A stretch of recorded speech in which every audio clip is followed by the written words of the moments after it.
ओम नमो भगवते वासुदेवाय। नारायण नमस्कृतं नरं चैव नरोत्तमं देवीं सरस्वतीं व्यासं नमो विष्णुपदाय कृष्णपृष्ठाय भूतले श्रीमद् पताका स्वामिते नमः नमो आचार्य पदाय।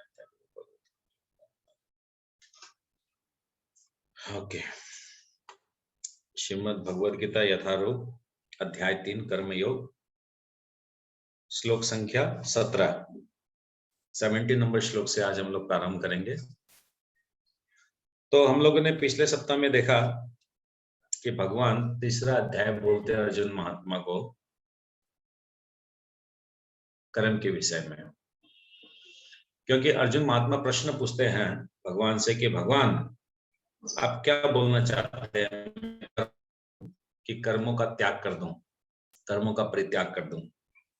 तो भगवान बोलते हैं कि अर्जुन महात्मा कर्म को करना ही श्रेयस्कर है, और इसलिए भगवान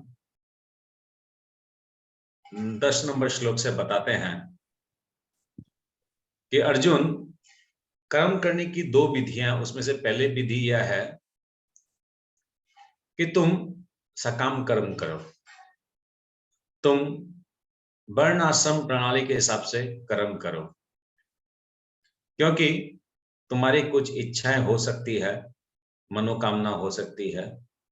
तो मैंने एक विधि बनाई है जिसके द्वारा तुम देवता को प्रसन्न करो, तब देवता तुम्हें प्रसन्न करेंगे।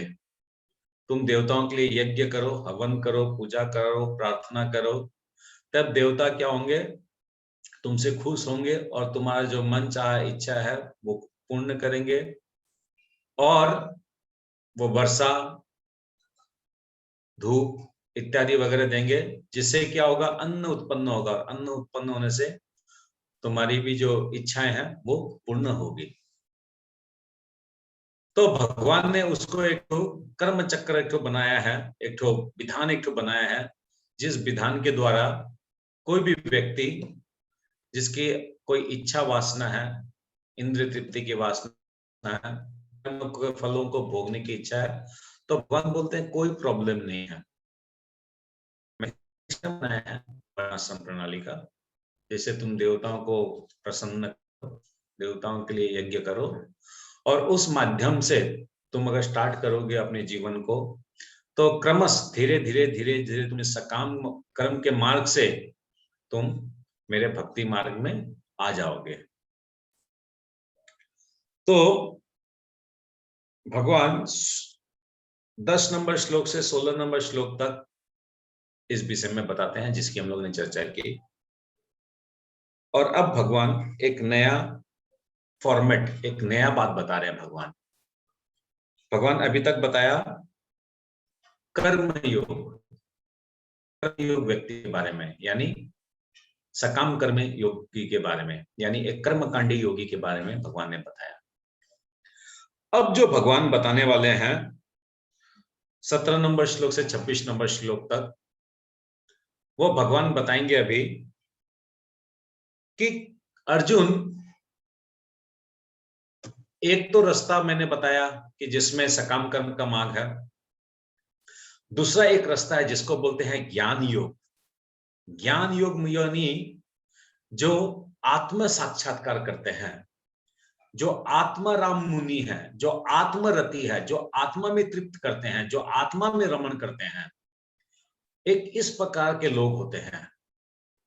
और जो ये आत्मा में रमण करने वाले होते हैं, ये इंद्रिय तृप्ति में रत नहीं होते हैं, ये सकाम कर्मों में लिप्त नहीं होते हैं, उनको उनमें इंटरेस्ट नहीं है, क्योंकि वो आत्मा के स्तर में अपने आप को देखते हैं, वो पर ब्रह्म को उपलब्धि करने के स्तर में वो अपने आप को समझते हैं।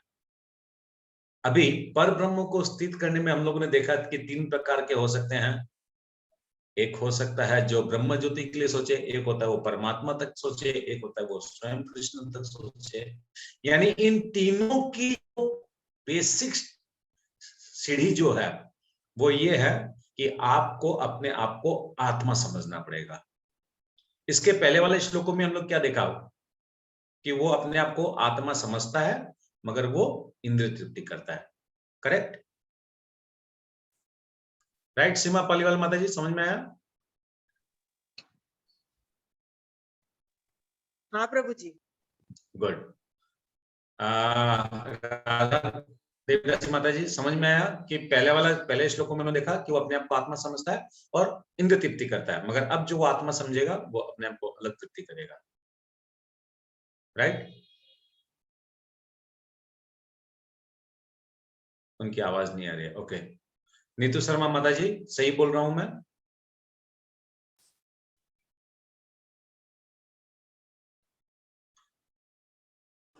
प्रभु जी नहीं कैसे? प्रभु जी, आत्मा अपने आप को समझेगा तो फिर वो भगवान को तृप्त करने का सोचेगा ना, वो अपनी इंद्रिय तृप्तियों के बारे में नहीं सोचेगा, वो सोचेगा हम किसी तरह से भगवान अपनी सारी इंद्रिय तृप्तियों को भगवान की तरफ मोड़ने का सोचेगा। तो ठीक है, इसका मतलब ये हुआ कि इसके पहले जो मैं डिस्कशन किया 17 नंबर श्लोक के पहले, वो शरीर के स्तर पे था, वो आत्मा के स्तर पे था ही नहीं। वो शरीर के स्तर पे था और वो शरीर के माध्यम से वो इंद्र तृप्ति करना चाह रहा था, इसलिए वो सकाम कर्म मार्ग में था। मगर 17 नंबर श्लोक से भगवान क्या बोल रहे हैं कि जो आत्मा में तृप्त रहता है, जो आत्मा में रमण करता है, जो अपने आप को आत्मा समझता है, उसके लिए क्या बोला जा रहा है? तो 17 नंबर श्लोक में अब आएगा, 17 नंबर श्लोक से 26 नंबर श्लोक में, और ये जो 17 से 26 नंबर जो श्लोक जो आएंगे अभी, ये एक्चुअली में हम लोग को जीवन में उतारने का विषय है, समझने का विषय है। क्योंकि भगवान क्यों बोले, अभी पूछने का था ना, भगवान क्यों बोले अर्जुन महात्मा को नहीं नहीं नहीं तो वो कर्म करना चाहिए, कर्म का त्याग नहीं करना चाहिए, क्यों बोलते हैं, क्या कारण है, वो रीजंस अब बताएंगे भगवान। तो 17 नंबर श्लोक में बोलते हैं, यतु आत्मरतिएव सात आत्मतृप्त च मानव आत्मनि एव च संतुष्ट तस्य कार्यम न विद्यते। किंतु जो व्यक्ति आत्मा में ही आनंद लेता है तथा जिसका जीवन आत्म साक्षात्कार युक्त है और जो अपने ही संतुष्ट रहता है, उसके लिए कुछ करणीय कर्तव्य नहीं होता। हम लोगों ने देखा कि जो सकाम कर्मी होते हैं उनको कैसे कर्म करने पड़ते हैं, कौन बताएगा? किस प्रकार के कर्म करने पड़ते हैं उनको, किस मतलब कहाँ उनका कहाँ लिखा हुआ है, क्या ड्यूटीज करना उनको, जो सकाम कर्मी है उनको? वेदों में बताया गया प्रभु जी 92%। Very good, very good. वेदों में बताया गया प्रेस्क्राइब ड्यूटी उसको करना है। मगर यहाँ क्या बता रहा है कि जो आत्मरति है, जो आत्मा में रमण करता है, उसको लिए कोई नियत कर्म नहीं है, उसको कोई कर्म ही नहीं करना है, क्योंकि उसकी कोई मनोकामना ही नहीं है, उसकी कोई इच्छा ही नहीं है। जो शरीर के मार्ग में है वो अपने आप को देवताओं से कुछ आदान प्रदान करता है, गिव एंड टेक करता है। मगर जो आत्मा में रमण करता है, जो भगवान का भक्त होता है, जो भगवान की भक्ति करता है, वो उसके लिए कर्म जरूरी नहीं है। उसके लिए कर्म, कौन से कर्म जरूरी नहीं है? सकाम कर्म। उसके लिए इंद्र तृप्ति युक्त कर्म उसके लिए जरूरी नहीं है, क्योंकि वो आत्मा में रमण करता है, वो अपने आप को आत्मा के स्तर पे देखता है, आत्मरति है। तो आत्मरति व्यक्ति के लिए भगवान बोलते हैं, किंतु जो व्यक्ति आत्मा में ही आनंद लेते हैं, आत्मा में आनंद लेते हैं मतलब जिसकी इंद्र तृप्ति शून्य है। आत्मा में कौन रमण करेगा? जो आत्मा को और परमात्मा को जो उपलब्ध करेगा, वही तो आत्मा में रमण करेगा कि मैं आत्मा हूं, मेरा परमात्मा के साथ एक संबंध है, वही आत्मा में रमण कर सकेगा। बाकी साधारण व्यक्ति जो है, इस पृथ्वी में जो 99% जो आदमी है, वो तो सब सकाम कर्मी है, कर्मकांडी है। इसलिए भगवान को इतना सारा 7-8 श्लोक बोलना पड़ा उन लोगों के लिए कि भैया तुम लोग एकदम नास्तिक हो, नास्तिक से बेटर तुम लोग कम से कम सकाम कर्मी बनो। तुम लोग इंद्र तृप्ति करो कोई बात नहीं है, मगर उसको देवी देवताओं को यज्ञ अर्पण करते हुए करो। एटलीस्ट वेदों को तो मानो, एटलीस्ट वर्ण आश्रम प्रणाली को तो मानो। मगर यहाँ क्या बोल रहे हैं कि जो आत्मा में तृप्त है, जो आत्मा में रमण करता है, उसको वर्ण आश्रम धर्म की जरूरत नहीं है। एक बार मेरे को याद है गीता रावत माता जी पूछी थी कि प्रभु अगर हम लोग तो ये इतना स्ट्रिक्ट नहीं हो पाते हैं, वर्णाश्रम धर्म को प्रणाली को नहीं अपना पाते तो क्या होगा। तो मैं उनको जवाब दिया था कि अगर हम लोग भक्ति जीवन मार्ग में है, अगर भगवान की भक्ति कर रहे हैं सच में ईमानदारी से, तो हम लोग के लिए वर्णाश्रम धर्म प्रणाली 0 है, नहीं मानने से भी कोई बात नहीं है। उसका प्रमाण अब इस श्लोक में आपको मिल गया। ठीक है, मैं जो बात बोला, भगवान क्या बोल रहे हैं, किंतु जो व्यक्ति आत्मा में ही आनंद लेते हैं तथा जिसका जीवन आत्म साक्षात्कार युक्त है, जो अपने में ही पूर्णतया संतुष्ट रहता है, उसके लिए कुछ करणीय कर्तव्य नहीं होता। उसको कुछ करना नहीं है, कुछ भी नहीं करना है। मगर इसके आगे बाद के श्लोक में भगवान बताएंगे कुछ भी नहीं करना है, मतलब शरीर के स्तर तक कुछ नहीं करना है। मगर जो आत्मा में जो रमण करता है, जो आत्मा में तृप्त है, वो भी मगर कार्य करता है, वो भी कर्म करते हैं। वो कैसा कर्म करता है, किस प्रकार के एग्जाम्पल से कर्म करता है, वो हम लोग को आने वाले श्लोकों में मिलेगा। तो आत्माराम जो होता है, जो आत्माराम मुनि होता है, उसका एक एग्जाम्पल क्या है, जड़ भरत का। जड़ भरत को राक्षस लोग उठा के ले गए और उनको काली जो होती है ना, महाकाली, उसके पास उनका वो करेंगे, मतलब उनको वो चढ़ाएंगे, काली माँ को क्या बोलता है, बलि काली माँ को बलि चढ़ाएंगे, इसलिए जड़ भरत को उन लोग उठा के ले गए। जड़ भरत जी आप लोग जानते हैं ना, जो भरत महाराज थे, फिर उनका वो हिरण में एक तो आसक्ति हो गया, तो उनका फिर पुनर्जन्म हुआ हिरण के रूप में, फिर उसका शरीर छोड़ा, फिर वो जड़ भरत रूप में आए, मालूम ना आप लोग को। तो वो जड़ भरत जी जो है, जड़ भरत जी को लेके गए। अभी उन लोग तलवार उठाए जड़ भरत जी का गला काटने के लिए, और जड़ भरत जी का गला काटने के लिए तलवार को एकदम जड़ भरत जी के पास में लेके आए। मगर जड़ भरत जी डरे नहीं, उन्होंने अपनी पलकों को भी बंद नहीं किया। तो क्या देखा गया कि वो आत्मा में तृप्त मुनि थे, उनको मालूम ही नहीं वो शरीर रूप में है, गला कट जाए तभी परवाह नहीं है। मगर हम और आप, हम लोग के सामने एक मच्छर भी गया तो हम लोग उसको इधर उधर मारने का प्रयास करते हैं, उसको भगाने का प्रयास करते हैं। तो कोई बात नहीं है, हम लोग के लिए भगवान इसलिए बोला कि अगर हम लोग को लगता है हम लोग नर्सरी के स्टूडेंट्स हैं, तो let us be in the nursery class. बिना मतलब का अननेसेसरी क्लास 5 का, क्लास 10 का स्टूडेंट्स हम लोग को अपने आप को समझने का जरूरत नहीं है। अगर हम लोग आत्म साक्षात्कार में नहीं है, नो प्रॉब्लम, नो प्रॉब्लम। हम लोग को वर्णाश्रम प्रणाली दिया हुआ है, वर्णाश्रम प्रणाली के हिसाब से हम लोग को अपना जीवन व्यतीत करना है, कोई प्रॉब्लम नहीं है उसके अंदर में। तो जड़ भरत जी का क्या हुआ, जड़ भरत जी को फिर इस प्रकार देखकर काली माँ बहुत संतुष्ट हुई, और काली माँ जान गई कि ये मेरा भक्त है, भगवान का भक्त है। तो स्वयं काली माँ प्रकट होकर जो लोग काली माँ के सामने बलि दे रहे थे, काली माँ उनका वध की। ये भागवतम में वर्णन है। तो क्या देखा जा रहा है यहाँ पर कि आत्म साक्षात्कार जो व्यक्ति होता है वो ज्ञान योगी होता है, यानी वो कर्म योगी से ऊपर होता है। कर्म योगी शरीर के मार्ग में रहता है, मगर ज्ञान योगी जो है वो आत्मा में रमण करता है, वो आत्म साक्षात्कार व्यक्ति है। ओके, इसको और आगे क्लियर करेंगे भगवान 4-5 श्लोकों में। इसका तात्पर्य कोई पढ़िए। हरे कृष्ण प्रभु जी। तात्पर्य, जो व्यक्ति पूर्णतया कृष्ण भावना भावित है और अपने कृष्ण भावनामृत के कार्यों से पूर्णतया संतुष्ट रहता है, उसे कुछ भी नियत कर्म नहीं करना होता।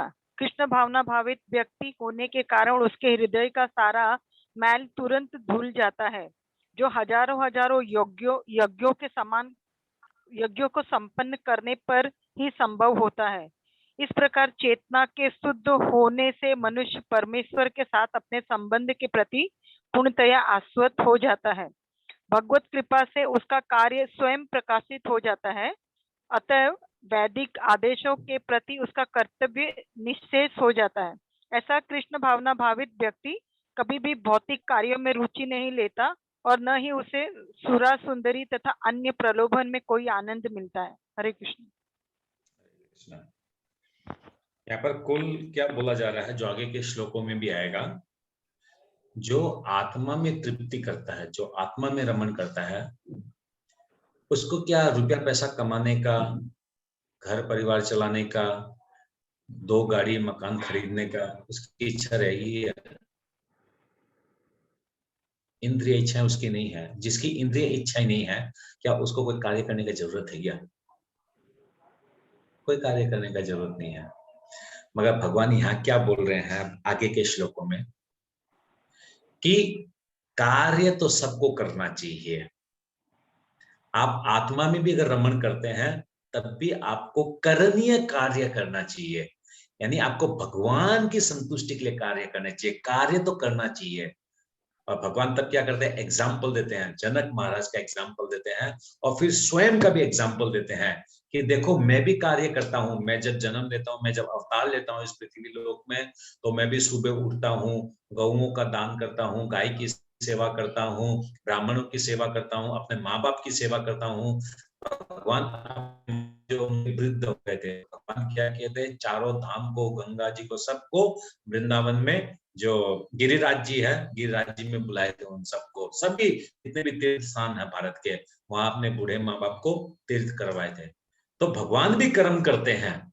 तो भगवान का क्या बोलना है कि कर्म सभी को करना चाहिए, सभी को, कोई को भी कर्म से छुटकारा नहीं पाना चाहिए। कर्म सबको करना चाहिए।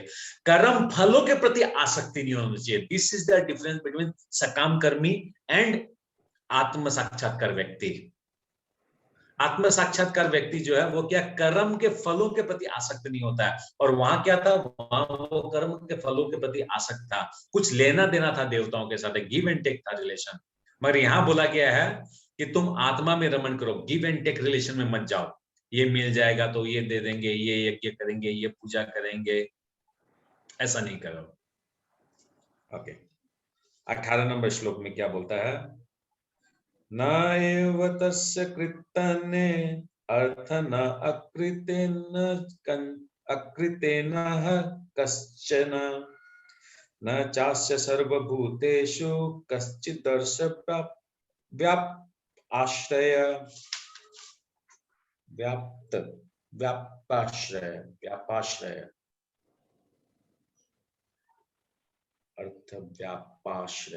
व्याप आश्रय पढ़ना ठीक रहेगा। व्याप आश्रय स्वरूप सिद्धि व्यक्ति के लिए न तो अपने नियत कर्मों को करने की आवश्यकता रह जाती है, न ऐसा कर्म न करने का कोई कारण ही रह जाता है। उसे किसी अन्य जीव पर निर्भर रहने की आवश्यकता भी नहीं रह जाती। यानी यहां कहा जा रहा है कि कोई भी व्यक्ति जो एडवांस हो गया है, अभी सपोज हम लोग अगर ऐसे सोचें, अर्जुन महात्मा के मन में प्रश्न आया कि भगवान ने तो 2 चीज बता दिया, एक तो सकाम कर्म का बता दिया और उसका बता दिया आत्म साक्षात्कार वाला व्यक्ति। तो अर्जुन महात्मा के मन में प्रश्न आ सकता है, तो भगवान मैं किस कैटेगरी में हूं? मैं सकाम कर्मी वाला में हूं जिसको वर्ण आश्रम प्रणाली के हिसाब से चलना है, और या फिर मैं कर्मों का, मेरे लिए कोई कर्म करना जरूरी नहीं है, मैं आत्मा में तृप्त हूं, मैं किस में हूं? आप मेरे को डिसीजन दो, मैं किस में हूं? और भगवान तब अर्जुन महात्मा को बोल रहे हैं कि तुम किसमें है ये तो तुम निर्णय करो, मगर मैं तुमको एक चीज बताता हूं कि जो ज्ञानी योगी है, जो सकाम कर्म से ऊपर उठ गया है, जो आत्मा में जो तृप्त है, उसके लिए कोई काम करने की आवश्यकता नहीं है। क्यों करने की आवश्यकता नहीं है? क्योंकि वो आत्मा में रमण करता है, वो आत्मा राम है। आत्मा को कुछ चाहिए? आत्मा को कपड़ा, धन, दौलत, पैसा, फिल्म, टीवी, न्यूज़पेपर, गाड़ी घोड़ा कुछ चाहिए क्या? नहीं चाहिए। इसका मतलब वो आत्मा में रमण करता है। और अगर तुम समझो, भगवान बोलते हैं कि अगर तुम समझता है कि तुम अपने को सकाम कर्म में है, तुमको लगता है कि तुम सकाम कर्म में है, तुम क्षत्रिय है, तुमको युद्ध करना है, तुमको मारना है, तो तुम अपने आप को अननेसेसरी आत्म साक्षात्कार के स्तर में मत ले जाओ। तुम अपने आप को सकाम कर्म का स्तर में रखो और वहां पर वर्ण आश्रम प्रणाली जो मैंने बनाया उस हिसाब से तुम अपना कर्तव्य का पालन करो। यानी भगवान इनडायरेक्टली क्या बोलते हैं अर्जुन महात्मा को? वर्ण आश्रम प्रणाली, यानी अर्जुन महात्मा क्या जन्म से क्षत्रिय है। क्षत्रिय। क्षत्रिय क्षत्रिय होने के नाते उसका ड्यूटी क्या है? युद्ध करना। युद्ध करना। युद्ध करने में अगर तुम हारोगे तो तुम कहां जाओगे? स्वर्ग। स्वर्ग में। स्वर्ग में प्रभु जी, स्वर्ग में। स्वर्ग में। हारोगे तो स्वर्ग में जाओगे, और मरोगे तो तुम स्वर्ग में जाओगे, और जीतोगे तो तुम उसको राजपाट को भोग करोगे। तो दोनों में ही जो उसकी हानि नहीं है, यानी क्षत्रिय धर्म को अपनाने से बेटर है। और अगर तुम क्षत्रिय धर्म को, अगर तुम अपने आप को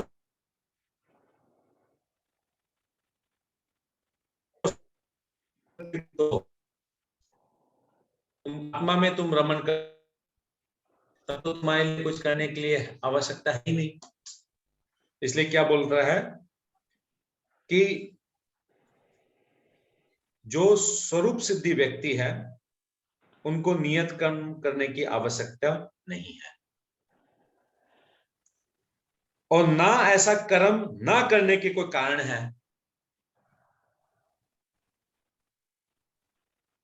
आप कर्म कर सकते हैं इफ यू आर नॉट आत्म स्वरूप सिद्धि। व्हाई यू आर थिंकिंग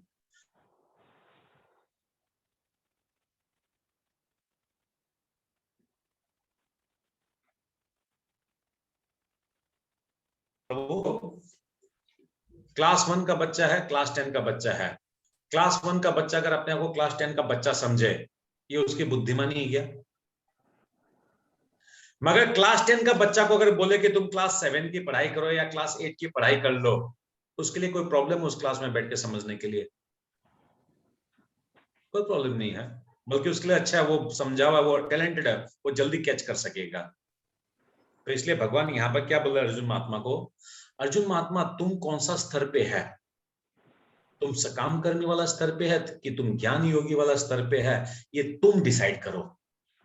मगर मेरे को ये बोलना है, भगवान को ये बोलना है कि तुम अगर ज्ञान योगी हो तो तुम आत्मा में रमण करो, और तुम अगर ज्ञान योगी के स्तर पे नहीं हो तो अननेसेसरी तुम क्लास 10 का बच्चा बनने का जरूरत नहीं है। तुम क्लास 1 का बच्चा है, क्लास 1 का बच्चा में रहो।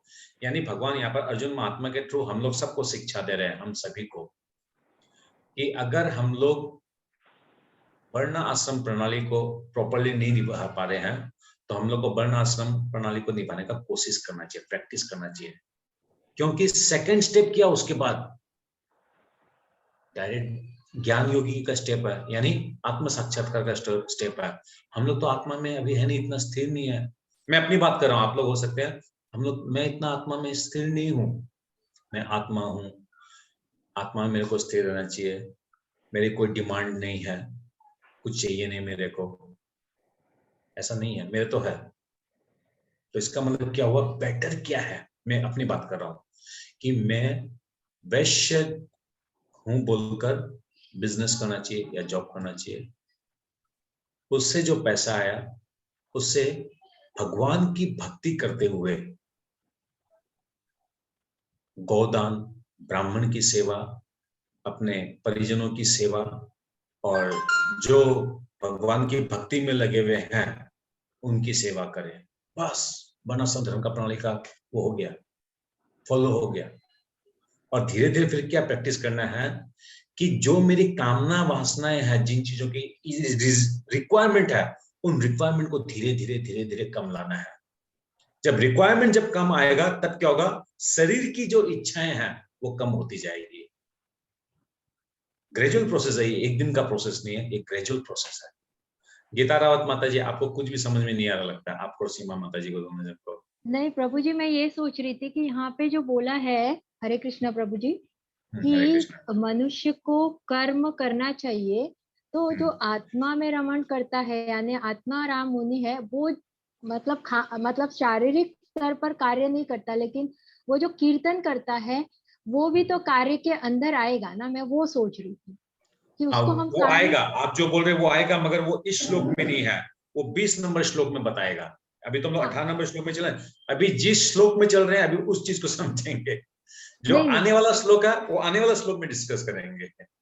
नहीं, मैं वो ऐसे सोच रही थी कि ऐसा होगा कि नहीं होगा, मैं गलत सोच रही हूँ क्या? मैं मेरा नहीं थॉट नहीं, वो वही बताएगा भगवान। आगे जो आप जो बोल रहे हैं वही चीज भगवान बताएंगे कि जो आत्मा में रमण करता है उसको कोई कार्य करने की जरूरत नहीं है, भगवान बता रहे हैं। फिर भगवान बताएंगे आगे के श्लोक में कार्य करने का जरूरत नहीं है, मगर उसको कार्य करना चाहिए, क्योंकि मैं भी कार्य करता हूं, जनक महाराज भी कार्य किए थे, तो उसको भी कार्य करना चाहिए। कैसे कार्य करना चाहिए?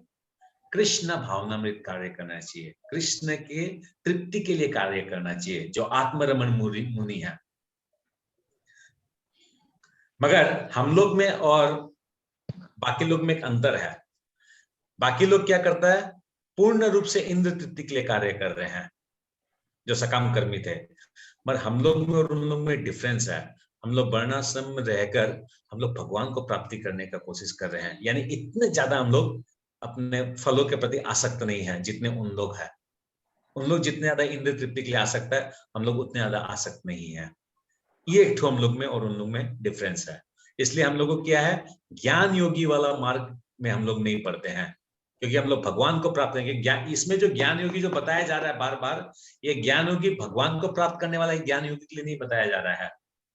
यहाँ पर ज्ञान योगी बताया जा रहा है जो ब्रह्म ज्योति को प्राप्त करना चाह रहा है, ब्रह्म जो निर्विशेषवादी, उसके लिए। ये आप लोग कंफ्यूज मत होइएगा। यहाँ पर जो बार बार जो ज्ञान योगी का जो बात किया जा रहा है, ये भगवान से रिलेटेड, भगवान को जो प्राप्त करना चाहता है उसके लिए नहीं बोला जा रहा है।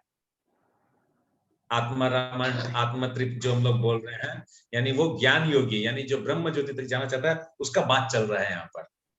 हम लोग को भी है, हम लोग भक्ति में भी जो लोग लगे हुए हैं, उसको भी आत्मा में रमण करना पड़ेगा, मगर उसके लिए आगे वाले आने वाले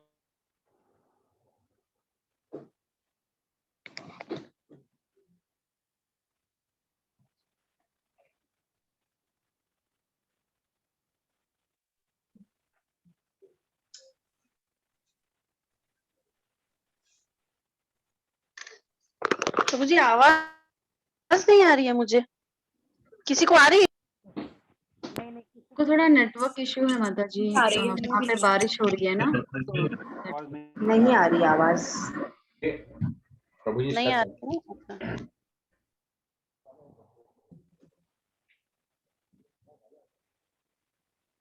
हरे कृष्णा, हरे कृष्णा। आवाज आ रही है क्या? मेरी नहीं आ रही है। प्रभु जी आपकी हाँ, आवाज आ चली रही है गई। प्रभु जी, अभी आ रही है प्रभु जी। आ रही है ना? ओके आ गई। अब आ रही है। ओके। हरे तो- कृष्णा प्रभु जी। प्रभु जी, इसमें हाँ, हरे साधु कृष्णा। संत किस कैटेगरी में आएंगे फिर? जो संत और महात्मा होते हैं या जो साधु होते हैं, उनको हम आत्माराम मुनि कह सकते हैं? जैसे वो एक कार्य तो वो नहीं करते, सिर्फ कीर्तन करते हैं, भजन करते हैं, तो वो क्या आत्माराम मुनि है? या फिर वो साधु संत मतलब आप कौन सा साधु संत बोल रहे हैं? आप जो पगड़ी उगड़ी बांधते रखते हैं उस टाइप का साधु को बोल रहे हैं आप, ना वैष्णव को बोल रहे हैं? आप किसको बोल रहे हैं? मतलब जो कॉमनली दिखते हैं प्रभु जी, उनकी बात कर रही हूँ। कॉमनली तो बहुत दिखते हैं। आप कॉमनली में आप कौन सा स्पेसिफिक बोलिए आप? जो ये जो माथा पे जो एक ठो हाँ वो हाँ उस टाइप से बांध के जो रखते हैं, जी हाँ, प्रभु तो जी। उनका स्तर क्या है तो मुझे मालूम नहीं है, कौन किस स्तर में है। जब भगवान ही आइडेंटिफाई नहीं कर पाए अर्जुन महात्मा को कि अर्जुन महात्मा तुम सकाम कर्मी है कि ज्ञान योगी है, वही आइडेंटिफाई नहीं कर पाए, तो हम लोग क्या आइडेंटिफाई कर पाएंगे? हो सकते हैं उन लोग ध्यान योगी होंगे, जो हम लोग को रास्ता में जो दिखते हैं, वो जटाधारी जो नागा बाबा जो दिखते हैं, वो सब ध्यान योगी होते हैं। एक्चुअली में उन लोग को सिद्धि प्राप्त करने के लिए उन लोग करते हैं। ज्ञान योगी भी होते हैं उनमें, उनमें ज्ञान योगी भी बहुत जन होते हैं, ध्यान योगी भी होते हैं। आप नहीं समझ, देख के कुछ नहीं समझा जाएगा साधु संत को, साधु संत किस स्तर पे है। आपको ऐसे भी मिलेंगे, बहुत भिखारी भी मिलेंगे आपको, मगर वो भिखारी जो है इतना वो परम वैष्णव भी हो सकता, कोई बड़ा बात नहीं है, वो भगवान का भजन कीर्तन में नंबर 1 है। तो हम लोग सोचेंगे वो भिखारी है, किंतु वो है भक्त, वो वैष्णव है। तो हम लोग देख के कुछ नहीं समझ सकते हैं। जी प्रभु। भावना देंगी माता जी, कुछ कंफ्यूजन लग रहा है? नहीं प्रभु, मैं वही सोच रही हूँ, उनका बेसिकली उद्देश्य ब्रह्म ज्योति वाला ही होगा ना वो। कृष्ण हाँ, नाम- अभी फिलहाल जो श्लोक चल रहा है वो ब्रह्म ज्योति वाला के लिए चल रहा है। तो वो वैष्णव से लिंक नहीं करेंगे हम उनको? नहीं, वैष्णव से जो लिंक करना है वो आगे आएगा, हाँ ठीक है। वो 20 नंबर श्लोक से आएगा। ओके प्रभु। ठीक है। इसका तात्पर्य पढ़िए। मैं पढ़ूं प्रभु जी? पढ़िए पढ़िए, कोई भी पढ़िए, पूछने का जरूरत नहीं, बस एक जन पढ़ने से हो गया।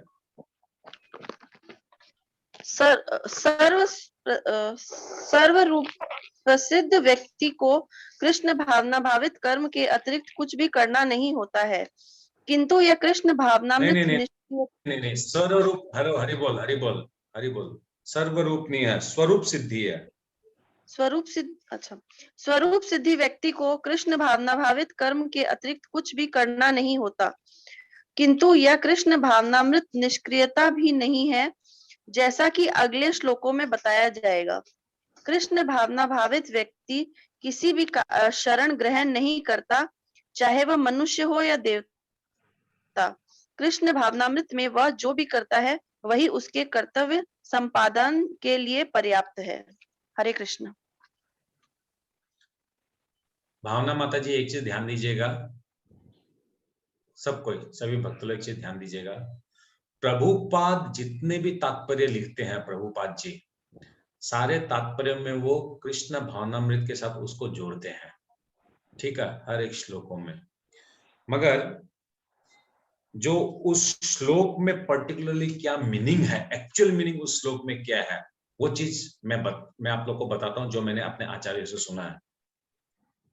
प्रभुपाद क्या करते हैं, हम लोग को सहज हो, हम लोग खूब ज्यादा डीप स्टडी में अगर नहीं जाना चाहते हैं, तो प्रभुपाद के हर एक तात्पर्य को अगर आप पढ़ेंगे तो वो कर्म योग नहीं हो के वो सारा भक्ति योग ही आपको पता चलेगा। जैसे सब भक्ति योग ही है, चैप्टर का नाम है कर्म योग, यानी उसको अगर कर्म योग की दृष्टि से हम लोग देखेंगे, अगर समझेंगे, संस्कृत का जो लिखा हुआ उसके हिसाब से अगर हम लोग समझेंगे, तो ये कर्म योग पूरा एक्यूरेटली कर्म योग ये निकलता है कि भगवान किस स्टेप के बाद किस स्टेप के बाद क्या बताए हैं।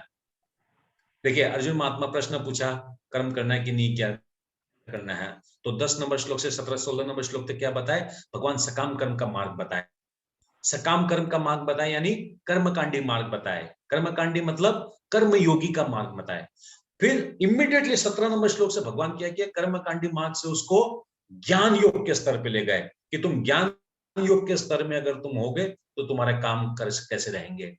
मगर प्रभुपाद का देखिए आप, सकाम कर्म का भी तात्पर्य का सारा पढ़ेंगे तो उसमें भी कृष्ण भावनामृत यानी भक्ति है। आप अगर इसका भी अगर पढ़ेंगे 17 नंबर से, तब भी ये सारा का सारा भक्ति से मिलेगा आपको। प्रभुपाद हम जीवों का कल्याण करने के लिए, हम लोग ज्यादा कंफ्यूज नहीं हो या फिर ज्यादा हम लोग डीपली ज्यादा घुसने का जरूरत नहीं है, तो इसलिए वो सब भक्ति मार्ग से ही इसको ज्वाइन कर लिया हर एक श्लोक को। मगर हम लोग क्या कर रहे हैं, जो ओरिजिनल फॉर्मेट जो है उसको हम लोग समझने की कोशिश कर रहे हैं। ओके, 19 नंबर श्लोक। तस्माद् असक्त सततम कार्यम कर्म समाचार असक्त। तस्मात् सक्त सततम कार्यम कर्म समाचार असक्त ही आचरण कर्म परम आपनोति पुरुष। अतः कर्म फल में आसक्त हुए बिना मनुष्य को अपने कर्तव्य समझकर निरंतर कर्म करते रहना चाहिए, क्योंकि अनासक्त होकर कर्म करने से उसे पर ब्रह्म की प्राप्ति होती है। तो अभी क्या बोल रहे हैं भगवान कि अर्जुन महात्मा, मैंने तुमको सकाम कर्म किया है और ज्ञान योगी कर्म किया है, ये तुमको क्लियर बता दिया। क्लियर बताया कि नहीं बताया भगवान? आनंद प्रभु, भगवान क्लियर करके बोला कि नहीं बोला अर्जुन महात्मा को कि सकाम कर्म का क्या स्टाइल है और क्या होता है उसका मीनिंग? यस। और ये आपका ज्ञान योग क्या है, ये क्लियर बताया कि नहीं बताया भगवान उसको? सकाम कर्म तो क्लियर बता दिया है। सकाम कर्म अपना लैडर से के थ्रू भी पिछले उसमें हमने देखा था अपने चैप्टर में, और ज्ञान योग के बारे में भी कुछ पता है, चैप्टर 2 में थोड़ा सा दिया है उनको। नहीं, चैप्टर 3 का बात कर रहा हूं मैं। चैप्टर 3 में भगवान कर्म योग, कर्मकांडी योग, ये सब के बारे में अभी तक बताया कि नहीं बताया? यस बता दिए, बता दिए। और ज्ञान योग के विषय में कुछ बताया कि नहीं बताया?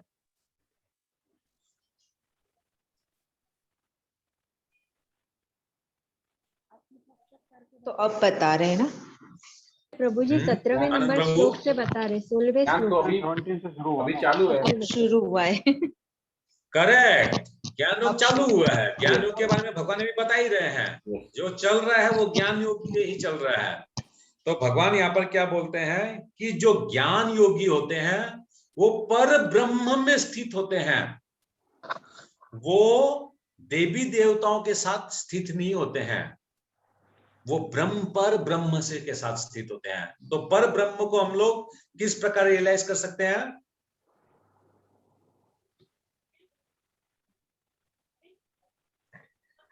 कौन ज्ञान बताएगा? योग।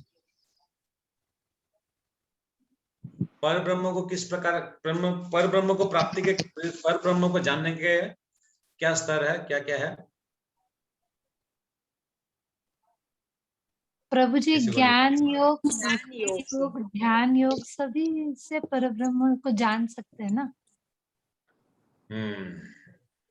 तो पर ब्रह्म को जाने की 3 प्रकार की प्रकाष्ठा है। एक तो हो गया ब्रह्म इति, परमात्मा इति, शब्द इति भगवते। तो ब्रह्म परम मतलब पर ब्रह्म को जानने का, पर ब्रह्म मतलब जो इस भौतिक जगत से पर है। तो उसका फर्स्ट रियलाइजेशन है ब्रह्म ज्योति, सेकंड रियलाइजेशन है परमात्मा, और रियलाइजेशन है स्वयं कृष्ण। तो जो ज्ञान योगी होते हैं, जो ज्ञान मार्ग में जो जाते हैं, जो आत्मा में स्थित है, जो आत्मा में रमण करते हैं, उनका संबंध किसके साथ होता है?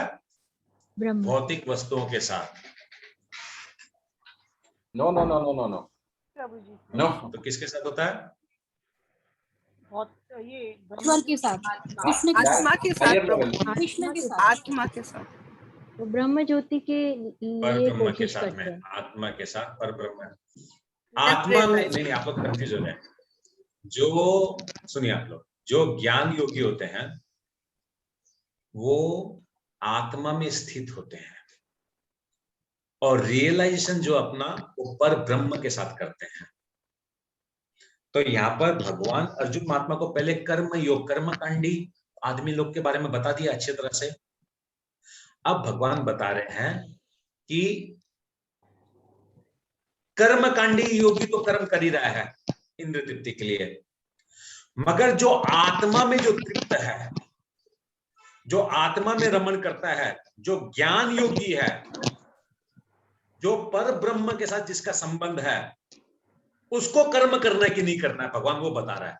ये समझ में आ रहा है कि नहीं आप लोगों को? ये जो बताया समझ में आया कि नहीं आया? योगेश प्रभु समझ में आ रहा है मैं क्या बोलना चाह रहा हूं?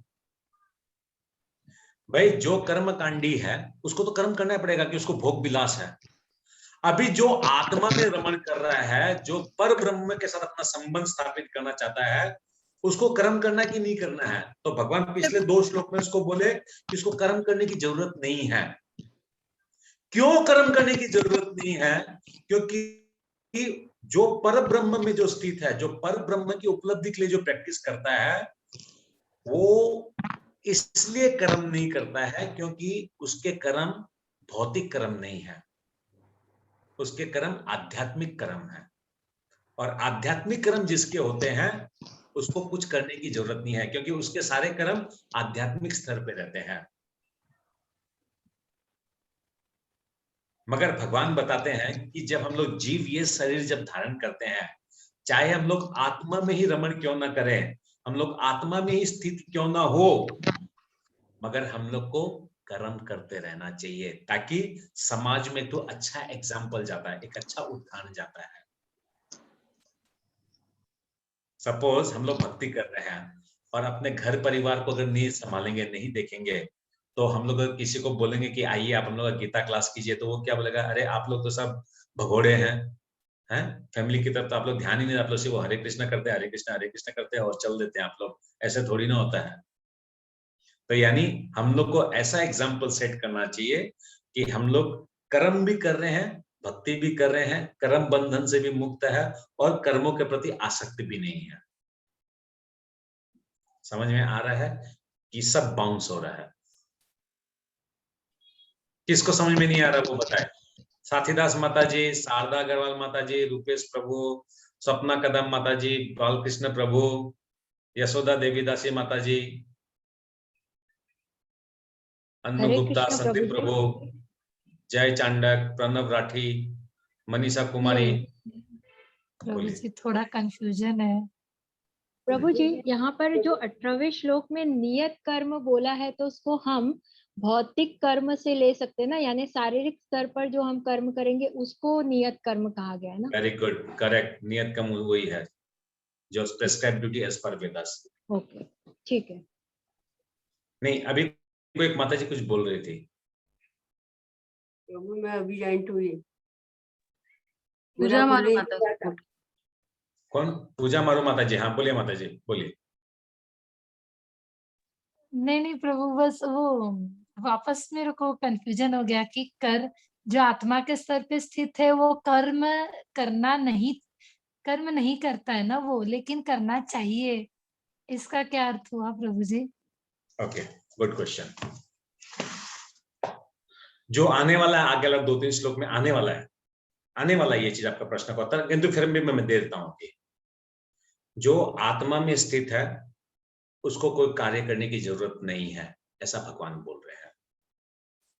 और अब भगवान बोलेंगे कि उनको भी कार्य करना चाहिए। तो ये तो दो तरह का बात हो गया ना, भगवान दो तरह का बात बोल दिए। पहले बोल रहे हैं करने की जरूरत नहीं, और अब बोल रहे हैं कि करना चाहिए। तो भगवान क्या बोल रहे हैं कि उन लोगों को करने की जरूरत इसलिए नहीं है क्योंकि वो शरीर के स्तर पे काम नहीं करते हैं, वो आत्मा के स्तर पे काम करते हैं। तो आत्मा के स्तर पे जो काम करता है वो आध्यात्मिक होता है, वो उच्च लेवल का होता है, वो कोई देवताओं के साथ आदान प्रदान लेना देना का जैसा तुच्छ काम नहीं है। और कर्म करने के लिए बोलते हैं उन लोग को, कर्म किस टाइप का कर्म करने बोलते हैं कि जिससे समाज में एक तो अच्छा संकेत जाए। और वो कर्म कैसे करते हैं? भगवान से रिलेटेड कर्म करते हैं। भगवान की भक्ति जिससे हो, भगवान की भक्ति जिससे मिले, जिससे भगवान की प्राप्ति हो, भगवान का अर्चन करेगा, मंगला आरती करेगा, भगवान का प्रचार करेगा, इस प्रकार के वो कर्म करने के लिए बोल रहे हैं। कर्म करना है इस प्रकार के कर्म। जैसे एग्जाम्पल देंगे भगवान कि अम्बरीश महाराज थे, तो अम्बरीश महाराज जो है, सॉरी जनक महाराज क्या करते थे? सभा में जाते थे, द्वारपाल अपने दरबार को संभालते थे, सब कुछ करते थे। वो आत्माराम मुनि थे, वो आत्मा में रमन करते थे, वो जानते थे कि वो आत्मा है और मेरे का अंत गंतव्य जो है मेरा भगवान को प्राप्त करना है। किंतु उसके बावजूद भी वो राज दरबार में जाना, अपने बच्चों, संतान, प्रजाओं को सबको देखना, सारे काम वगैरह वो करते थे। जिस प्रकार जड़ भरत महाराज को लास्ट में जाके क्या हुआ कि जब उनको वो राजा रघुगण जब उनको लेके गए थे तो वो क्या किए? उनका पालकी को भी धोए। वो उनको मालूम था वो आत्मा रमन है, इसलिए वो चींटियों को नहीं मार रहे थे। चींटियों को नहीं मारने के तो वो पालकी को लेते हुए जंपिंग करते करते जा रहे थे, किंतु वो उन्होंने कर्म किया, उन्होंने पालकी को भी धोया। फिर एग्जाम्पल भगवान बोलते हैं, भगवान फिर स्वयं के लिए भी बोलेंगे, अभी आने वाले 2-3 श्लोक में भगवान बोलेंगे कि मैं भी अवतार लेता हूं और मैं भी कर्म करता हूं। मैं किस प्रकार का कर्म करता हूं? मैं जब द्वारिका में था तो मैं सुबह पहले जल्दी उठता था, अपनी साधना करता था, उसके बाद ब्राह्मणों को दक्षिणा देता था, गौओं को सेवा करता था, प्रजाओं की सेवा करता था, और अपने बीवी बच्चों सबको देखता था, अपने माँ पिता को देखता था। और उसके 10 बजे या 9 बजे जो भी हो, भगवान ऑफिस में जाते थे। ऑफिस में भगवान की एक सुधर्मा सभा बोल के थी, वो सुधर्मा सभा में भगवान जाते थे। तो भगवान क्या बोल रहे हैं? मैं भी नियत कर्म करता हूं, मैं भी कर्म करता हूं। क्योंकि अगर मैं कर्म नहीं करूंगा, कार्य अगर नहीं करूंगा, तो क्या होगा? समाज में तो गलत मैसेज जाएगा कि हम लोग को कार्य करने का जरूरत नहीं है, सारा दिन बस बैठे रहो और भक्ति करते रहो, या सारा दिन में बैठे रहो और ज्ञान योग में स्थित रहो। नहीं, हम लोग को कार्य करना चाहिए। तो सकाम कर्मी हो, निष्काम कर्मी हो, मतलब कर्मकांडी आदमी हो या ज्ञान योगी हो, सभी को ही कर्म करना चाहिए। कर्म सबके लिए, क्योंकि अर्जुन महात्मा क्या पूछे? मैं कर्म करूं कि कर्म का त्याग करूं? तो भगवान तो बोल दे कर्म का त्याग अच्छा नहीं है। तो कर्म करना अच्छा क्यों है? कर्म करना अच्छा इसलिए है क्योंकि भगवान बोल रहे हैं कि अगर तुम्हारी कुछ मनोकामना इच्छा है तो तुम वर्णाश्रम प्रणाली के हिसाब से करो। तो वो कर्म करते करते क्या होगा, धीरे धीरे धीरे धीरे धीरे तुम्हारी चेतना शुद्ध होगी और तुम भक्ति में लगोगे, यानी अपलिफ्टमेंट होगा। वर्णाश्रम प्रणाली में भी तुम्हारी अपलिफ्टमेंट होगी। पूजा मारू माता जी अभी भी कंफ्यूजन है? थोड़ा सा प्रभु जी ये कंफ्यूजन था कि ये बात तो मैं समझ गई कि आत्म साक्षात्कार जिसने कर लिया है वो भी कर्म करता है। फिर क्या ऐसा भी हो सकता है कि वो उस स्थिति से फिसल भी जाए, क्योंकि वो बता रहा तो ऐसा है कि मैं भौतिक कर्म कर रहा हूँ, जैसे राजसभा को संभाला, जैसे और भी कुछ जो भी कर्म बता रहे, जैसे जनक इसलिए जी। भगवान क्या बोल रहे हैं, अभी भगवान अभी जो हम लोग का श्लोक चल रहा है उस श्लोक में भगवान क्या बोल रहे हैं, अगर तुमको कहीं से भी लगता है कि तुम आत्म साक्षात्कार में नहीं हो, तुम क्लास 10 का स्टूडेंट अगर नहीं हो, कहीं से भी अगर तुमको लगता है अर्जुन, तो don't make your face like I am a student of class 10। Be in nursery, be in सकाम कर्म, बी इन वर्णाश्रम प्रणाली। इसी से तुम ग्रेजुअली अपने आप को एलिवेट करो, दैट इज मोर बेटर। क्योंकि तुम आत्म साक्षात्कार में हो नहीं, तुम अपना अपना सिर्फ, भगवान क्या बोले, पहले जो 7 श्लोक जो हम लोग पढ़े उसमें भगवान क्या बोले कि जो नौटंकी करके जो भक्ति करता है या नौटंकी करके जो मुनि बनता है वो बेकार है। भगवान बोले ना 4 नंबर श्लोक ना 5 नंबर श्लोक में कि हम लोग को नौटंकी नहीं करना है, जो जिस स्थिति में उस स्थिति में रहना चाहिए, हम लोग को भोंडू नहीं बनना। भोंडू वर्ड आया था ना, तो इसका मतलब क्या हुआ कि हम लोग, अगर हम लोग को लगता है हम लोग आत्मा में स्थित नहीं है, तो हम लोग का फॉल डाउन होने का बहुत ज्यादा चांसेस रहेगा। बेटर क्या है, हम लोग सकाम कर्म में है, तो सकाम कर्म में हम लोग वर्णाश्रम धर्म को प्रणाली को मानते हुए भक्ति करते हुए हम लोग को धीरे धीरे अपने आप को एलिवेट करने का कोशिश करना है। अननेसेसरी हम लोग को एकदम टॉप क्लास में है बोल के अपने को स्थित नहीं करना है, ये भगवान बता रहे हैं। ये और किसी का कंफ्यूजन है तो प्लीज। ये तो स्थिति अपनी हुई, बराबर है। मैं उन लोगों का बारे में पूछ रही हूँ जो ऑलरेडी आत्म साक्षात्कार है, क्या वो कभी वापस फिसल सकते हैं क्या? क्यों नहीं फिसलते हैं? फिसलते हैं जो भक्ति मार्ग में है। देखिए आत्म साक्षात्कार में कौन है, पहले तो आप मेरे को बताइए आत्म साक्षात्कार में कौन कौन हो सकता है, आप हमको बताइए कौन कौन हो सकता है? पहला एक तो जनक महाराज। तेरेगा जनक महाराज नहीं, हमको योगियों में कौन हो सकता है? योगियों में जैसे हम लोग बोलते हैं कर्म योगी, ज्ञान योगी, ध्यान योगी, भक्ति योगी। तो आत्म साक्षात्कार में कौन कहां से स्टार्ट होता है आत्म साक्षात्कार? निष्काम कर्म के बाद में स्टार्ट होता है। नहीं नहीं नहीं, निष्काम कर्म में क्या है, कर्म के प्रति आसक्त नहीं है। ज्ञान योग। Yes, very good. ज्ञान आत्म साक्षात्कार का स्टार्ट होता है ज्ञान योग, ध्यान योग, भक्ति योग। यानी ये तीनों में ही बेसिक रिक्वायरमेंट आत्म साक्षात्कार है। आत्मा में जो स्थित है वही ज्ञान योग का मार्ग में जाएगा, वही ध्यान योग का मार्ग में जाएगा, वही भक्ति योग का मार्ग में जाएगा। अब क्या है आपका जो प्रश्न है कि जो आत्म साक्षात्कार में उसका फॉल डाउन होगा कि नहीं होगा, तो ऐसा हजारों उदाहरण है जो लोग ज्ञान मार्ग में और इसमें ध्यान मार्ग में गए हैं, उनका फॉल डाउन हुआ है। मगर जो भक्ति मार्ग में गए हैं उनका जल्दी से नहीं होता है, क्योंकि वो क्या करते हैं, अपने इंद्रियों को, अपने इंद्रिय विषयों को भगवान के श्री चरणों में लगाते हैं, भगवान की सेवाओं में लगा देते हैं, इसलिए उनका फॉल डाउन होना थोड़ा कम होता है। मगर जो ज्ञान में है, जो ज्ञान मार्ग में और जो ध्यान मार्ग में है, उनका क्या है, अटैचमेंट नहीं है कोई भी चीज के साथ में। इस कारण क्या होता है, कभी भी उन लोग की इंद्रियां अगर गड़बड़ हो गई, इमीडिएटली फॉल डाउन हो जाता है। फॉल डाउन होने में समय, मगर ये सब माता जी ये सब चैप्टर 6 का प्रश्न है सब है। हम लोग जब चैप्टर 6 में पहुंचेंगे तब ये सब मैटर आएगा। अभी हम लोग जिस चीज में हम लोग जिस टॉपिक में है वहां हम लोग कंसंट्रेट करें तो ज्यादा बेटर रहेगा। ओके, 19 नंबर श्लोक में ये बता रहे हैं कि जो व्यक्ति फल के आसक्ति से रहित होकर कार्य करता है, जो परमात्मा के लिए कार्य करता है, वो ज्ञान योगी है। और यही डिफरेंस है ज्ञान योगी और सकाम कर्मी योगी के बारे में।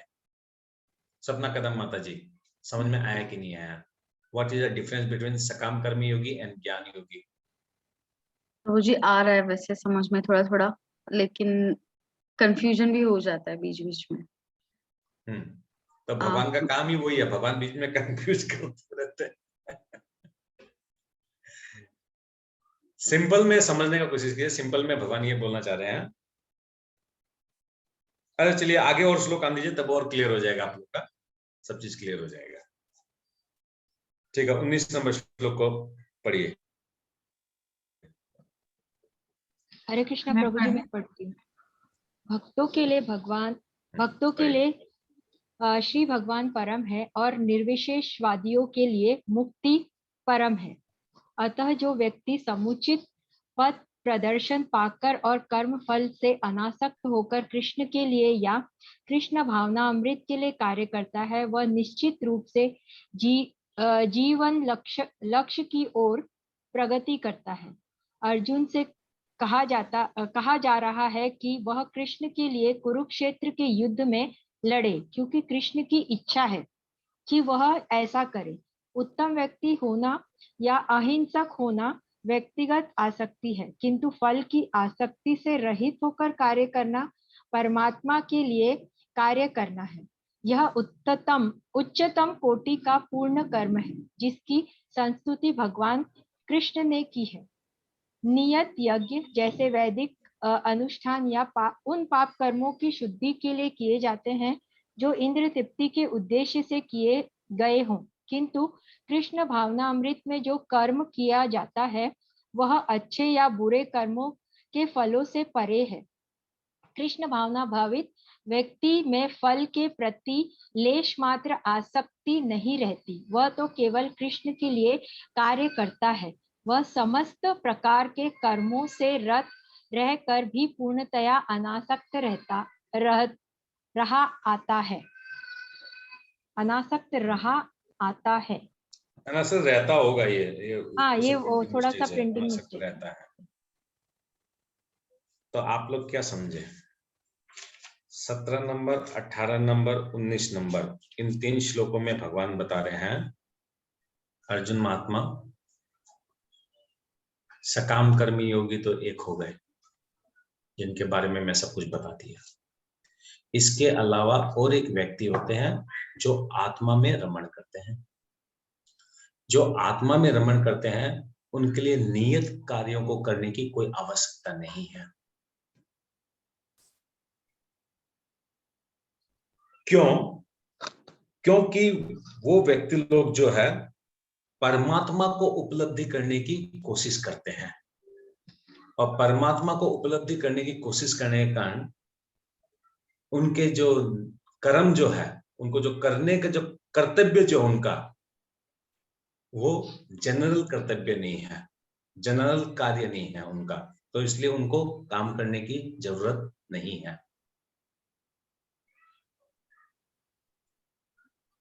भावना माता जी समझ में आ रहा है? 3 श्लोक समझ में आया? आनंद प्रभु ये 3 श्लोक समझ में आया? नहीं? हाँ प्रभु जी, मेरे को क्लियर है, क्योंकि जैसे कर्म अनासक्त, जैसे शुरू से आपने जैसे वो लेटर का बताया था, सकाम कर्मी निष्काम कर्मी, तो उनके लिए नियत कार्य, फिर ऐसे रिलेट करते जाएंगे जैसे जैसे आत्म साक्षात्कार लेवल पे पहुंचते हैं। तो ऑब्वियसली जो आपने जो एग्जांपल दिया, जो 10th क्लास का लड़का है वो 8th क्लास में अगर बिठाएंगे तो उसको ऑटोमेटिकली समझ में आएगा। तो ऐसे करके तो क्लियर हुआ है मेरे को प्रभु जी। ठीक है, पंकज प्रभु। जी प्रभु समझ में आ रहा है कुछ भी ना? थोड़ा सा कंफ्यूजन लग रहा है? नहीं आ रहा था। ओके, साथीदास माता जी आपको? कंफ्यूजन हो रहा है ना? आपको एक बार घर में पढ़ना पड़ेगा माता जी, उसके बाद भी अगर कंफ्यूजन रहे तो आप फिर मेरे को पूछिएगा, ठीक है? या फिर इस रिकॉर्डिंग को आप वापस सुनिएगा। कल रिकॉर्डिंग को एक बार फिर सुनेंगे ना, 1 बार 2 बार 3 बार जब सुनेंगे ना तब क्लियर होगा। और खुद से भी एक बार भगवत गीता एक बार पढ़ना पड़ेगा, जिन श्लोकों से हम लोग कर रहे हैं, है ना? ठीक है माता जी, पढ़ती हूँ तो। ओके, 20 नंबर श्लोक, 20 नंबर श्लोक और 21 नंबर श्लोक हम लोग एक साथ में लेते हैं। तो 20 नंबर श्लोक में क्या बोलते हैं? कर्मण एव हि संसिद्धम अस्थिता जनकादयः लोक संगग्रहम एवपि समपश्यम कर्तुम अर्हसि। जनक जैसे राजाओं ने केवल नियत कर्मों को करने से ही सिद्धि प्राप्त की, अतः सामान्य जनों को शिक्षित करने की दृष्टि से तुम्हें कर्म करना चाहिए। तो भगवान बोल रहे हैं, जैसे मैं कई बार आप लोगों को अभी थोड़ी देर पहले एग्जांपल दिया था कि जनक महाराज पूर्ण थे, उनको कोई चीज के प्रति आसक्ति नहीं थी। वो आत्माराम मुनि थे, आत्माराम थे वो, उनको कोई भौतिक चीजों के प्रति कोई आसक्ति नहीं थी, मगर फिर भी प्रजा के लिए, लोगों के लिए, अपने बच्चों के लिए, समाज के लिए एक सही दर्शन मिले कि कर्म करना चाहिए। कर्म नहीं कर कर ऐसे बैठा रहा, खाएगा पिएगा सोएगा, ऐसा नहीं। आत्माराम मुनि है, ठीक है, मैं आत्मा में स्थित हूं, मैं जानता हूं मेरे को मेरा पर ब्रह्म के साथ मेरा संबंध है, बट स्टिल वो सुबह उठना, अपना बच्चों को संभालना है, अपने पत्नियों को संभालना, अपने राज दरबार को संभालना, सभी कार्य वो करते थे। क्या वो कार्य को छोड़ के अनासक्त होकर बैठ गई क्या कि मैं तो आत्मा में रमण करता हूं, मैं आत्म तृप्त हूं, मेरे को क्या है बच्चों से लेन देन है, क्या मेरे को समाज के लोगों से लेन देन, मेरे प्रजाओं से क्या लेन देन है, जो भाड़ में जाए जाए। ऐसा किया गया उन्होंने ऐसा नहीं किया। उन्होंने अपना नियत कर्म किया, उन्होंने अपने कर्मों को निभाया। तो भगवान क्या बोल रहे हैं अर्जुन महात्मा को, अर्जुन महात्मा तुम सीखो, तुम क्या सीखो कि कर्म करते वक्त अगर तुम अनासक्त होकर अगर कर सकते हो तो ये परफेक्ट योग है। कर्म करो अनासक्त होके। समझ पा रहे हैं आप लोग? नहीं, कर्म करो अनासक्त होके इसका मतलब नहीं समझ पा रहे हैं, है ना? सपना माता जी इसका मतलब समझ पा रहे हैं? नहीं, क्लियर नहीं हो ना बिल्कुल भी। ओके, इसको मैं ऐसे समझाता हूं, कर्म करो अनासक्त होके। भगवान ये बोलना चाह रहा है कि अर्जुन तुम चाहते थे कि मैं युद्ध करूं और इस सारे पृथ्वी को भोग करूं, यानी वो अपना कर्म करना चाहते थे भोग के लिए। समझे? नहीं। अर्जुन महात्मा फर्स्ट चैप्टर में हम लोगों ने क्या देखा, अर्जुन महात्मा क्या चाहते थे कि वो युद्ध करें, सबको मार दें, सब कौरवों को मारने से क्या होगा, वो सारे इस ब्रह्मांड, इस सारी पृथ्वी पे वो राज करेंगे। यानी अभी क्या हो रहा है, उनका कर्म क्या है, जिसके लिए आसक्ति से पूर्ण है, एक कामना वासना है, एक इच्छा है, एक बेनिफिट है। मगर भगवान यहाँ क्या बोल रहे हैं कि तुम अनासक्त होके काम करो। यानी अगर तुम अर्जुन शरीर से सोच रहे हो तब तो तुम आसक्त हो रहे हो, अगर तुम आत्मा में स्थित अगर हो तो जीतोगे, हारोगे। अगर तुम जीत भी गए, तुमको अगर सारा इस पृथ्वी पे तुमको राजा बन गया और तुम आत्मा में स्थित अगर है तो तुम क्या सोचोगे क्या कि मैं सबको, सब पे राज करूंगा, सारा रुपया पैसा धन संपत्ति सब मेरा होगा, ऐसा सोचेगा क्या अर्जुन? शरीर के स्तर पे सोचेगा तब तो वो सोचेगा कि सब कुछ मेरा है। अगर वो आत्मा के स्तर पे सोचेगा तो क्या ये सब जितने भी धन संपत्ति जो भी वो विजय प्राप्त करेगा, क्या उसको ऐसा लगेगा कि वो मेरा, मुझको मैं भोग करूंगा? तो इसलिए क्या बोल रहा है कि अनासक्त होके कर्म करो। अनासक्त होके कर्म करोगे तो क्या होगा, तुमको ख्याति प्राप्त होगी। जिस प्रकार जनक महाराज की ख्याति है उस प्रकार तुमको ख्याति प्राप्त होगी। क्योंकि अर्जुन महात्मा जब अपने समय में थे, अर्जुन महात्मा को सारे राजा जानते थे इस पृथ्वी लोक के, और सब राजाओं के दरबार में चर्चा होती थी अर्जुन महात्मा के विषय में। इसलिए भगवान क्या चाहते हैं कि तुम अपना उस चर्चा को कायम रखो, तुम अनासक्त होके कार्य करो। समझ में नहीं आया ना माता जी? क्लियर नहीं हुआ ना? क्लियर हो रहा है? रूपेश प्रभु, टू कंफ्यूजिंग, कंफ्यूजन लग रहा है प्रभु? समझ गए कि आप जो बता रहे अर्जुन महात्मा जो है वो अपना कर्म करेंगे, वो अपना जो अस्तित्व बनाए रखने के लिए कर्म करना है उनको, ये भगवान जी बताना चाह रहे हैं प्रभु जी। Good, excellent, excellent, correct. लेकिन आप बोले कि यस, अपना अस्तित्व बनाए रखने के लिए, अपना अस्तित्व बनाए रखने के लिए, अपनी ख्याति के लिए भगवान बोल रहे हैं कि तुम अपना कर्म करो, मगर ये कर्म कैसा होना चाहिए? अनासक्त। अनासक्त अगर तुम्हारा कर्म है तब ये तुम्हारा आत्मा से स्थित है, और तुम्हारा आसक्ति वाला कर्म अगर है तो वो कर्मकांडी है।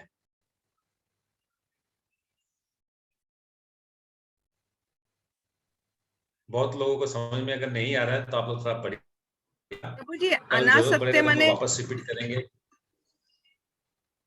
अनासक्त मतलब detachment, without any attachment, without any attachment.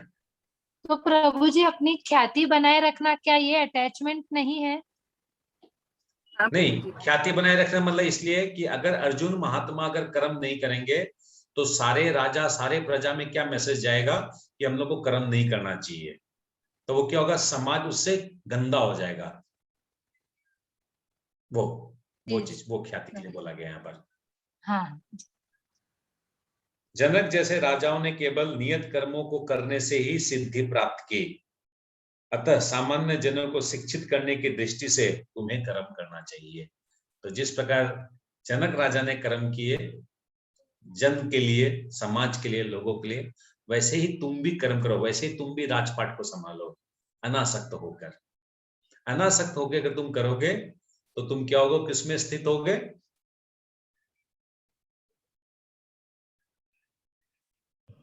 आत्मा में।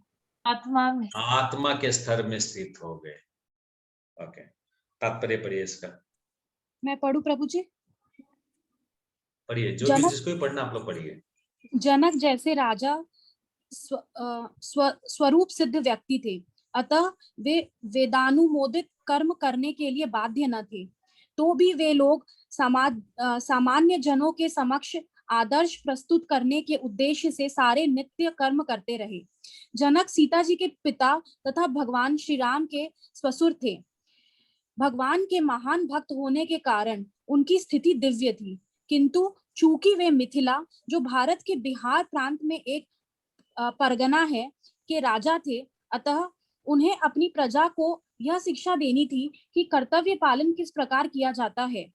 भगवान कृष्ण तथा उनके शाश्वत सखा अर्जुन को कुरुक्षेत्र के युद्ध में लड़ने की कोई आवश्यकता नहीं थी, किंतु उन्होंने जनता को यह सिखाने के लिए युद्ध किया कि जब सत परामर्श असफल हो जाते हैं तो ऐसी स्थिति में हिंसा आवश्यक हो जाती है। कुरुक्षेत्र युद्ध के पूर्व युद्ध निवारण के लिए भगवान तक ने सारे प्रयास किए, किंतु दूसरा पक्ष लड़ने पर तुला था, अतः ऐसे सधर्म के लिए युद्ध करना आवश्यक था। यद्यपि कृष्ण भावना भावित व्यक्ति को संसार में कोई रुचि नहीं हो सकती, तो भी वह जनता को यह सिखाने के लिए कि किस तरह रहना और कार्य करना चाहिए कर्म करता रहता है। कृष्ण भावनामृत में अनुभवी व्यक्ति इस तरह कार्य करते हैं कि अन्य लोग उनका अनुसरण कर सके, और इसकी व्याख्या अगले श्लोक में की गई है। हरे कृष्ण। क्या समझा? अब आप समझाइए, आप पढ़े, आप समझाइए, क्या समझा? इसमें प्रभु जी ये कहना चाह रहे हैं कि जो कृष्ण भावना भावित में जो एडवांस डिवोटीज होते हैं उनको किसी चीज से लगाव, अटैचमेंट नहीं होता है, पर एक समाज में अच्छा एग्जाम्पल सेट करने के लिए कि नहीं, हमको ऐसा नहीं शो करना है कि जो कृष्ण भावना भावित में होते हैं उनको किसी से कोई मतलब नहीं होता है, वो सब कुछ छोड़ छाड़ के वो संन्यास ले ले, या उनको किसी से कोई मतलब नहीं है। हमको अपने सारे कर्म करने हैं, पर किसी के प्रति भी आसक्ति नहीं रखनी है, मतलब बिना आसक्ति रखे हुए अपने कर्मों को करते जाना है, एक एग्जाम्पल सेट करने के लिए। ठीक है, अच्छा है। तो बोलने का मतलब है कि हम लोग को रोल मॉडल बनना है समाज के लिए, कि हम लोग को अपना कार्य करते हुए, हम लोग को कर्म करते हुए, हम लोग को भक्ति जीवन को पालन करना है। कुल मिला के बात क्या है आप लोग के बच्चे लोग जब प्रसाद मांगते हैं उनको प्रसाद दीजिए। आपके सास ससुर लोग जब उनको चाहिए तो उनको आप लोग को देना है।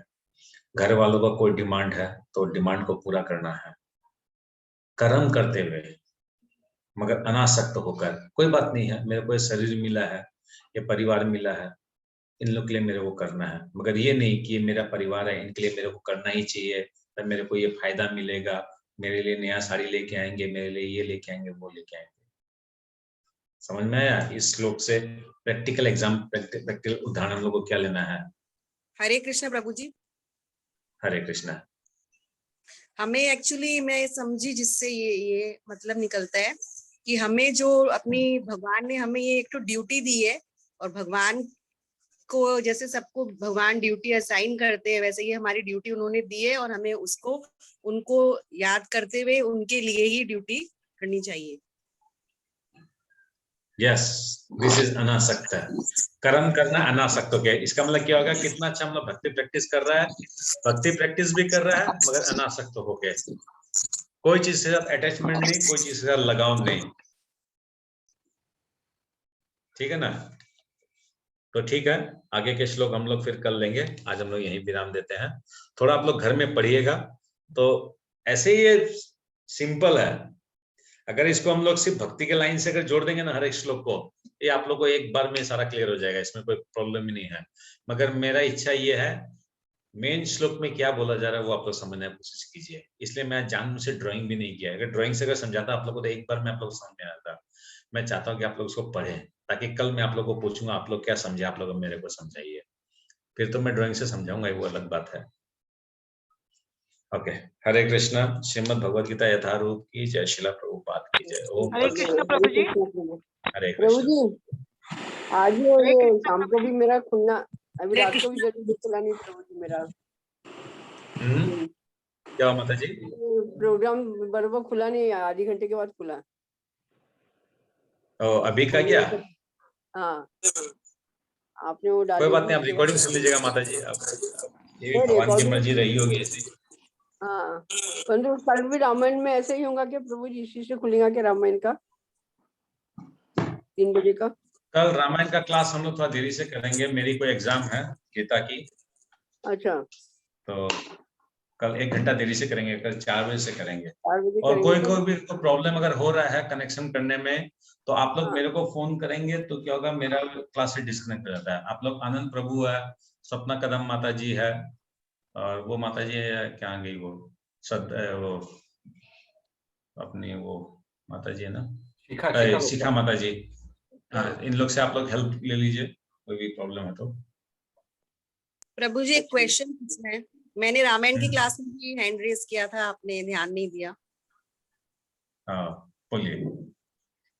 आज मेरे एक तो क्लासमेट की कोविड के कारण डेथ हो गई है। तो जैसे आपने आज कहा था कि हमें अंत समय में भगवान को याद रखते हुए, स्मरण करते हुए सारे कार्य मतलब याद रखना चाहिए, जिससे हमें मोक्ष की प्राप्ति हो और उनके परम धाम प्राप्त हो। तो मैं ये जानना चाहती हूँ, अभी जो इस सिचुएशन में, ऐसी सिचुएशन में जिनकी भी मतलब डेथ हो रही है कोविड के कारण, जो भी है, अगर वो भक्ति करते हैं तो अगर वो उस स्टेट में नहीं है, जैसे अनकॉन्शियसनेस में है, तो उनका क्या मतलब, उनको क्या मुक्ति कैसे मिलेगी उन लोग? उनका कहाँ है वो? अनकॉन्शियसनेस व्यक्ति जो है, 3 चीज है। पहला चीज है क्या वो कृष्ण कॉन्शियसनेस प्रैक्टिस किया था पहले। नंबर 2, वो पूरा कर्मकांडी व्यक्ति है। और नंबर 3, क्या वो मृत्यु के समय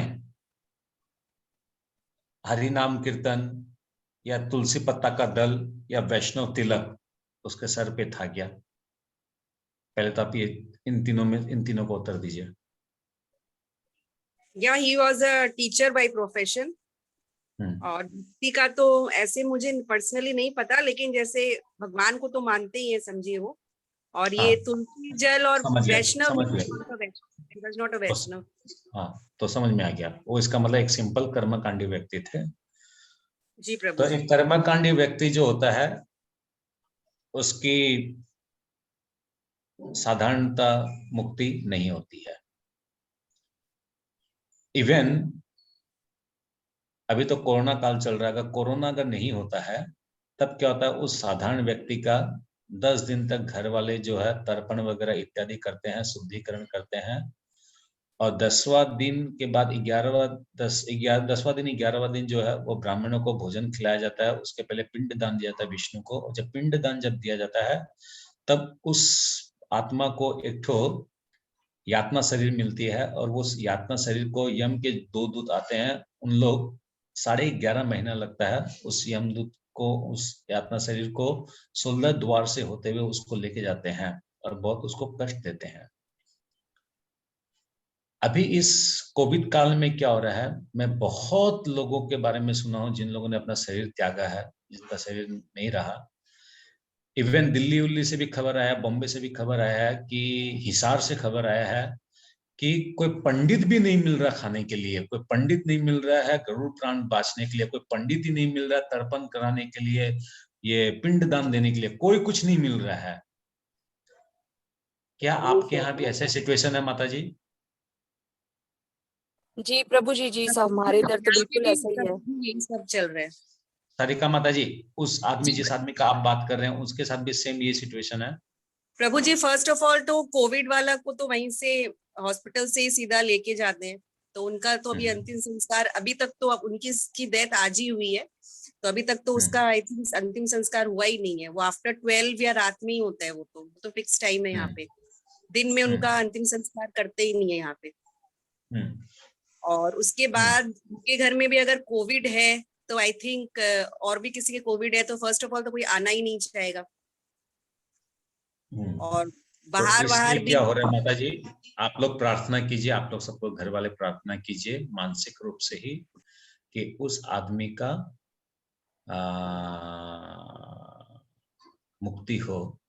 नहीं तो क्या होगा, ये कोरोना में जितने लोग मर रहे हैं ना इस पृथ्वी में और भारत में, और उन लोग का अंत्येष्टि क्रिया अगर नहीं हुआ तो शास्त्रों की बात अगर मान के चले तो भूत प्रेत का बाजार लग जाएगा इस पृथ्वी।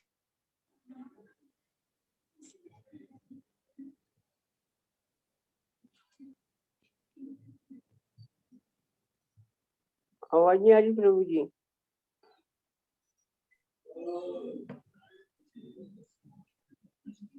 समझे ना माता जी?